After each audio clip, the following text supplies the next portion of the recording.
নমস্কাৰ 12 আগষ্ট তাৰিখে মানে আমাৰ বিদ্যালয়খনত তৰ্ক প্ৰতিযোগিতা পতা হৈছিল। মই তাত অংশগ্ৰহণ কৰিছিলোঁ। মই তাত প্ৰথম পাইছিলোঁ। সেয়ে আপোনালোকৰ আগতো মই সপক্ষে যুক্তি দিব খুজিছোঁ। বিষয়টো হৈছে বৰ্তমান বিভীষিকাময় বানপানীৰ বাবে নদীবান্ধ অভিশাপ নহয়। নদীবান্ধ বানপানীৰ মূল কাৰণ নহয়। অতিবৃষ্টি, পাহাৰৰ পৰা পানীৰ ঢল আৰু নদী পানীৰ বৃদ্ধি বানপানীৰ প্ৰধান কাৰণ। নদী বান্ধে পানী নিয়ন্ত্ৰণ কৰাত সহায় কৰে। অতিৰিক্ত পানী সংৰক্ষণ কৰি প্ৰয়োজন অনুসৰি পানী এৰি দিব লাগে। বানপানীৰ সময়ত আগতীয়াকৈ পানী নিয়ন্ত্ৰণ কৰিলে বিপদ কমাব পাৰি।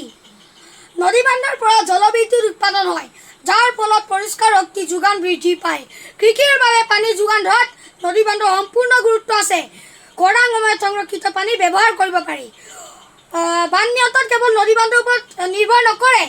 নদী পানী পৰিষ্কাৰ কৰা, মৌতাউৰী শক্তিশালী কৰা আৰু বন সংৰক্ষণ কৰাও সমানেই প্ৰয়োজন। সঠিক পৰিকল্পনা আৰু বৈজ্ঞানিকভাৱে পৰিচালনা কৰিলে নদী বান্ধ অভিশাপ নহয়, আশীৰ্বাদ হ'ব পাৰি। সেয়ে বানপানীৰ বাবে কেৱল নদী বান্ধক দোষী কৰাটো যুক্তিসংগত নহয়। সমস্যাটো নদী বান্ধত নহয়, সমস্যাটো সঠিক পৰিকল্পনা আৰু পৰিচালনাৰ অভাৱত। শেষত ক'ব খুজিছোঁ যে মাননীয় অধ্যক্ষ মহোদয়া, আজিৰ সদনত যিখন বিল উত্থাপন কৰা হৈছে, বিলখনৰ বিধেয়ক হিচাপে বিলখন গৃহীত হোৱাটো বিচাৰোঁ। কাৰণ বিলখন গৃহীত হ'লে নদী বান্ধৰ পৰা জলবিদ্যুৎ উৎপাদন হ'ব আৰু ইয়াৰ যোগেদি আমাৰ দেশখন উন্নয়নমুখী হ'ব পাৰিব। ইয়াকে কৈ মোৰ বক্তব্য সামৰণি মাৰিছোঁ। ধন্যবাদ। আজিলৈ বাই বাই। ভাল লাগিলে লাইক, কমেণ্ট আৰু শ্বেয়াৰ এণ্ড ছাবস্ক্ৰাইব কৰিব। Bye bye. Good night. নমস্কাৰ গাইজ। আমাৰ মানে কিতাপৰ পাঠ্যপুথিত জীৱনে মোৰ দেশপ্ৰেমীমূলক গীত এটা আছে, আপোনালোকৰ আগত গাবলৈ ওলাইছোঁ। তাৰ লেখকটো হৈছে ছৈয়দ আব্দুল মালিক আৰু এটা আগবঢ়াইছোঁ দেই। জীৱনে মৰণে মই চিৰদিন অসমীয়া, জীৱনে মৰণে মই চিৰদিন অসমীয়া,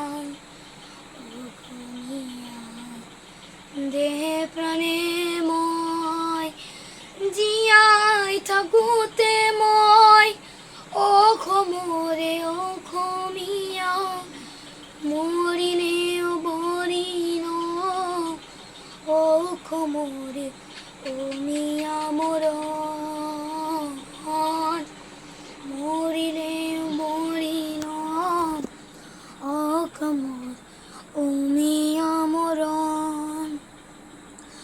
অসমৰ হকে যুঁজি অসমৰ হকে মৰো, অসমৰ হকে যুঁজি অসমৰ হকে মৰো।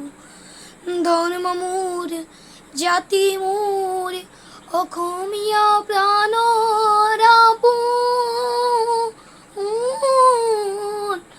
অসমীয়া প্ৰাণৰ আপোন। জীৱনে মৰণে মই চিৰদিন অসমীয়া, জীৱনে মৰণে মই চিৰদিন অসমীয়া, অসমীয়া, দেহ প্ৰাণে মই অসমীয়া ভাষা মোৰ, কথা মোৰ, গীত মোৰ, অসম প্ৰকৃতিয়ে ৰচা,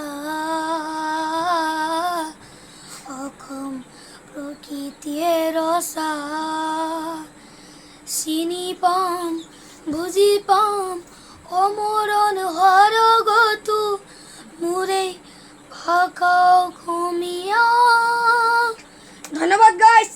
চেষ্টা কৰিছোঁ আৰু মাতটো বেয়া হ'লেও বেয়া নাপাব দেই। ধন্যবাদ। ভাল লাগিলে লাইক, কমেণ্ট আৰু শ্বেয়াৰ এণ্ড ছাবস্ক্ৰাইব কৰিব। আজিলৈ বাই বাই।